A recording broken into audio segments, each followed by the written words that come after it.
Un aspecto que además he recalcado en repetidas ocasiones durante nuestra observación: la actitud y el compromiso democrático de las ciudadanas y ciudadanos de Guatemala. Ellos han sido determinantes en el desarrollo de un proceso electoral creíble cuyos resultados son incuestionables.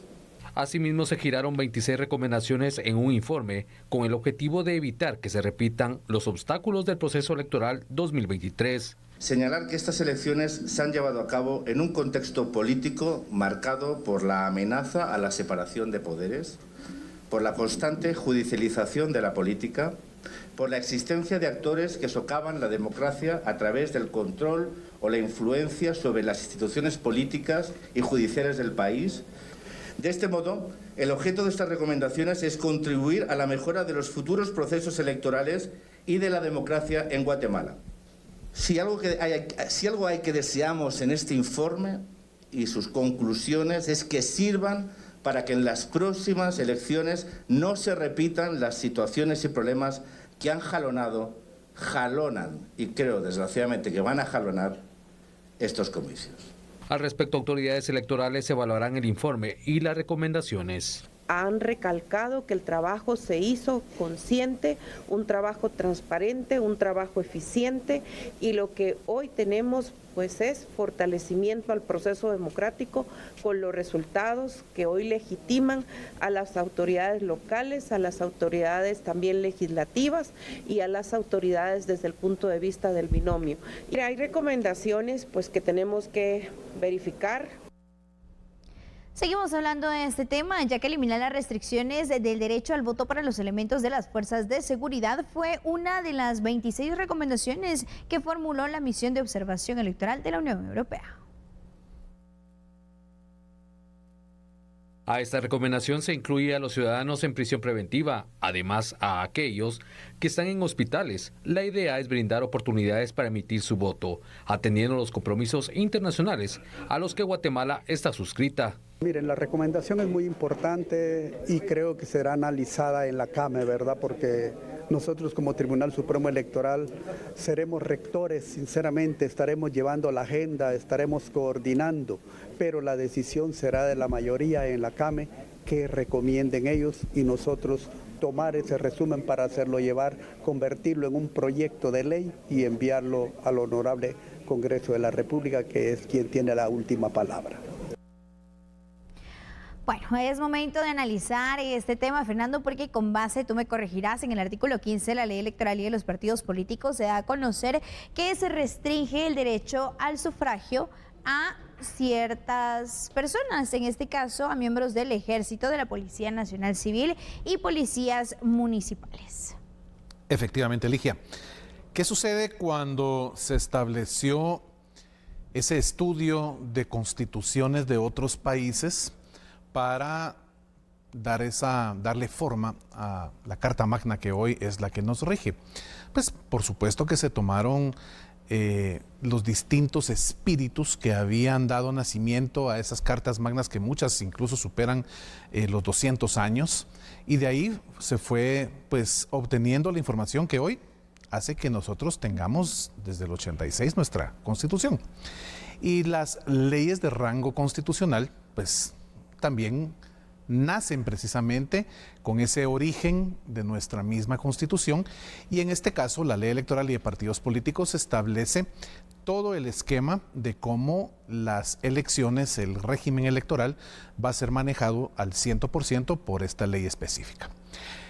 Cuando nace a la vida jurídica, la Ley Electoral y de Partidos Políticos establece ciertas prohibiciones, ciertos mecanismos que pues nacen con candado, con llave. ¿Por qué? Porque se hizo el estudio a futuro, pues se hace un análisis de lo que podía acontecer a futuro desde ese 1984, que es cuando la Asamblea Nacional Constituyente empieza a reunirse para darle forma a nuestra Constitución, que entró en vigencia en el 86. Pero ese estudio ve hacia futuro en aquel momento que si no se le ponía candado, es decir, se llama artículo pétreo, no tiene un espacio que realmente pueda visualizarse en cuanto a su modificación, porque puede repercutir en la afectación del fondo de la ley electoral.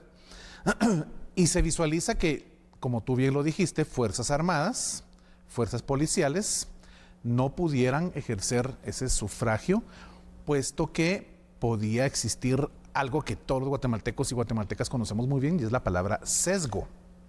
Podía existir un sesgo porque ese miembro del ejército, ese miembro de la Policía Nacional Civil, hoy, ¿verdad?, de las fuerzas policiales municipales, naturalmente iban a tener ese proclive, ese gusto por darle el voto a quien estuviera de turno manejando la institución. Ejército y PNC, naturalmente el partido de gobierno de turno, sea cual sea este. Fuerza policial municipal, al alcalde que estuviera al frente de la gestión municipal durante esa gestión. Entonces se visualizó, cuando se estaba redactando en aquellas máquinas mecánicas en aquel momento la Constitución, que no debería darse ese momentum para que los miembros de estas Fuerzas Armadas y Policiales ejercieran ese voto. Creo que hasta el día de hoy ha sido lo más prudente, y tú mencionaste algo y me encantó cuando estábamos platicando fuera de cámara, y es que posiblemente pueda ser una realidad en democracias y sistemas de gobierno muy fortalecidos, en donde haya un total respeto interinstitucional, en donde jamás exista la más mínima idea y posibilidad de llegar a afectar la voz del pueblo puesta de manifiesto en el voto. Pero en sociedades como la guatemalteca, te puedo asegurar que desde el punto de vista legal, eso no podría visualizarse como algo positivo para nuestro sistema. Así que si me preguntan si eso realmente sería algo que valdría la pena en Guatemala, mi respuesta sería no. Definitivamente, tal como mencionábamos, podría ser en democracias fortalecidas, donde hay una democratización a lo interno de los partidos políticos, donde hay una identificación con el tema ideológico y en donde los partidos políticos realmente están consolidados y no son solamente un vehículo para poder llegar a un puesto. Se tiene distintas recomendaciones, Fernando. Vemos muy positivo, por ejemplo, el fortalecimiento de la participación de mujeres, juventudes, poblaciones indígenas, pero en este caso vemos distintas aristas. La misión de observación electoral de la Unión Europea presentó este informe final de lo que verificó durante el proceso electoral 2023. El ente internacional concluyó que las elecciones en Guatemala fueron transparentes y que no hubo fraude electoral. Esto es muy importante.